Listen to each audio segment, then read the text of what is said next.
Good morning, ladies and gentlemen, and welcome to our presentation. Let me introduce myself. My name is Lalisa Mai, and I'm here with my team members. They are พรพัฒน์โลบุญ สิตราทิพย์บุญเรือง อัศนอินเจ้าสูงเนิน ธาราทิพย์กาดมณี and ภรกิจมณีรัตน์ We are first and second year student in Petrochemical Engineering program at King Mongkut Institute of Technology ลาดกระบัง What we would like to present to you today is about friction loss in pipe fitting and valves. We have divided our presentation into four main parts. First is theoretical background about fluid flow in pipe. Second is the methodology to explain how to do the experiment. Third is findings, and the last one is implication and conclusion.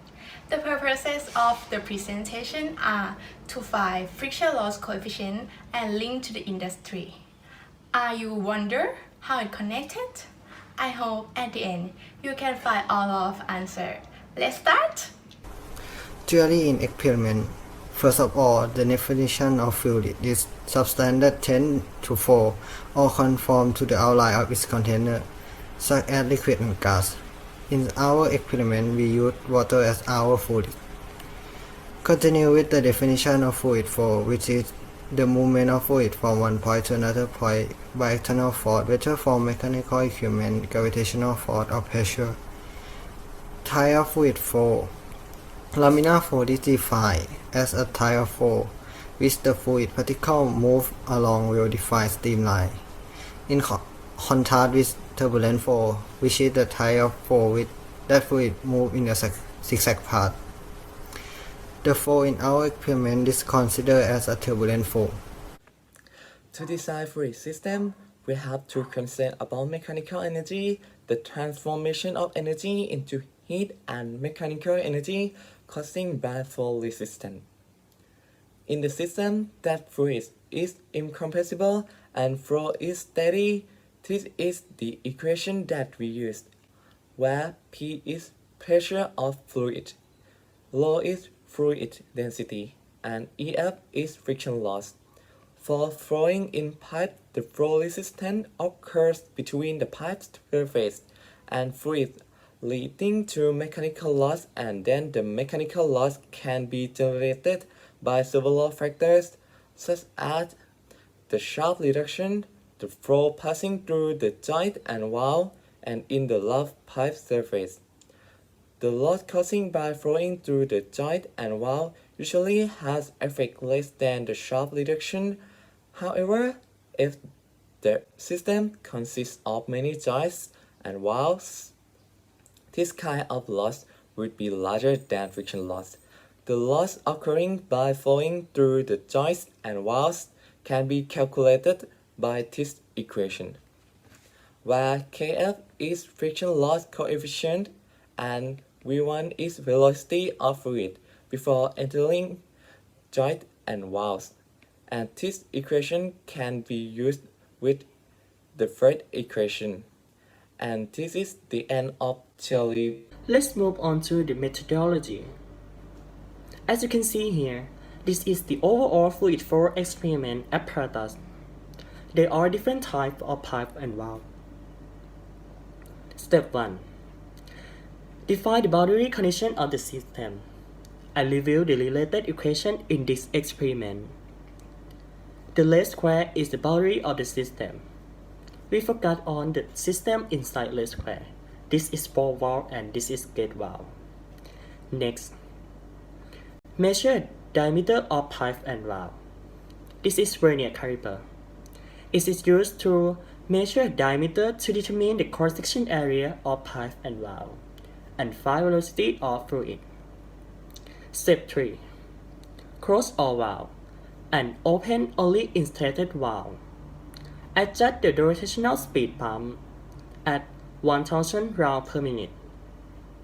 The left line shows you the direction of fluid flow. Step 4. Measure volumetric flow rate by using the tri-cylinder tube and stopwatch to determine the velocity of fluid. As you can see here, this is manometer. It's used to measure pressure drop. The red line shows you the different level of fluid in manometer tube. And step 5. Repeat the experiment by changing the value of rotational speed pump to 1,100 draw per minute and 1,200 draw per minute. And finally, calculation. We get three types of data: diameter of pipe and valve, pressure drop, and volumetric flow rate, and calculate all of unknown parameters. Now that I have given you an overview of the method, let's move on to next part, which is the finding of the experiment. After we operated the gate valve and ball valve pipes through the procedure, we can record the data as follows: volumetric flow rate, cross-sectional area, and pressure drop with 3 different rotational level speed of pump. These parameters are then used to solve the related equation to find the friction loss coefficient of each pipe. The analytical step will show you how can we get the KF value. The steps start with the raw data that we measured from the experiment, consists volumetric flow rate, cross-sectional area, and pressure drop. The first 2 parameters are then used to solve the related equation to find the velocity, and pressure drop is taken with the density of the fluid to find the friction loss of the system. In our experiment, the fluid is water, so that the density of water is equal to 1 gram per centimeter. Then, the velocity and friction loss of the system are used to substitute that in the equation to find the KF value or friction loss coefficient. After we solve the equation through the analytical step, we will get the result as shown in this table. The relationship between the variables can be determined by graphing them. The graph shows the relation between friction loss coefficients against rotational speed of pump. As we can see on this graph, friction loss coefficient of gate valve is higher than ball valve.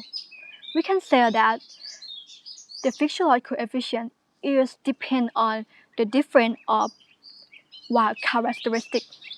The graph also demonstrates the friction loss coefficient at 3 different rotational speeds. And we can see that KF value is a constant value of each type of valve.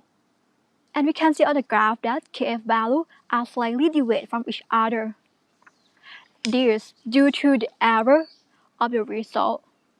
The error that occurred during the experiment, such as random error when reading the measuring scale, inaccuracy in timing, and impurity and air bubbles present in the water and tube.